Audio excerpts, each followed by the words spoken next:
What's going on, guys? Peter Zhang coming at you via MarketFly and Benzinga. Wanted to give you your market outlook. There's a cat right there, and just one thing to lay out. Market structure's all kind of messed up. Nasdaq got into some weird issues last week in the options. Goldman Sachs even had an issue a couple weeks before that, where all the options went to one, and a lot of these things are major issues in the markets.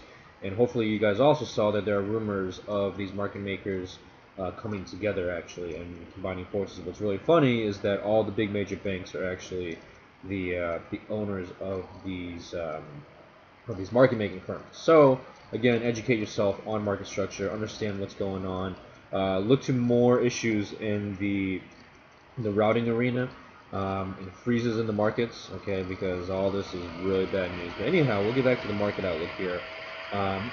SPY overall is relatively bullish.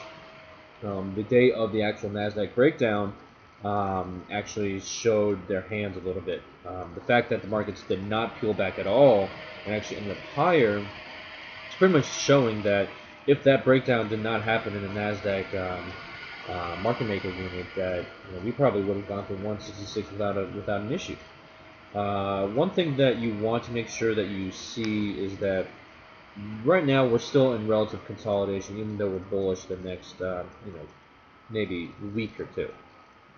Longs are not going to be easy to get. The shorts are not going to be easy to get. Volumes at all-time lows still. Everybody is still out to lunch. They're out on vacation. So again, guys, personally, I would recommend sitting on your hands. But if you want to play anything long, some recommendations. Again, you guys make your own decisions here. But what you need to do, again, is go back and forth between the financials and in the techs. Okay, you need to find your support levels. Really good players these days for a dip buy in the financials are Goldman Sachs and JP Morgan. They've been moving a lot easier. Things you want to stay away from are Citigroup and Bank of America. They've been showing more choppy behavior. If you guys see that they're doing a little bit better, find a dip, play some 2 strikes out of the money options, swing it for 2 to 3 days. If you are playing any of the techs, you have to be careful. Okay, right now, social media is kind of hot, Tesla's kind of hot.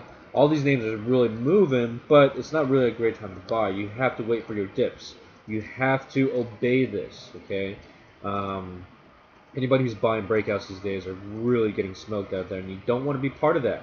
All right, this is not a breakout traders arena. Okay, this is a stock pickers arena. You got to find the horse that's moving. If not, you got to be a dip buyer. What are you going to dip buy? You got to buy the thing that's lagging the most. Okay. Names that have been really nice for laggards are Google and Priceline. Things that have been just moving by themselves, Amazon and all those things, kind of tougher to play because they're gonna try to bring you in and try to lure you in to buy the breakout when they're not actually gonna work. Look at Apple, for example, complete failure. So again, guys, dip buy, dip buy, dip buy, or sit out. Switch back and forth between sectors. This is times for professionals to come out and play if they even want to play.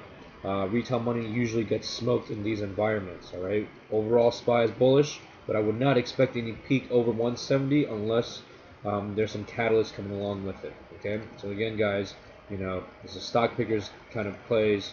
You got to pick the things that are moving without the markets. And if you are playing something with the markets, pick something that's a dip buy, relatively cheap, low volatility, snag options that are 1 to 2 weeks out. Be sure to average in 1 to 4 times, and take your time with it. Okay. Again, personal recommendation: go out and have some fun. But if you want to play, play with caution.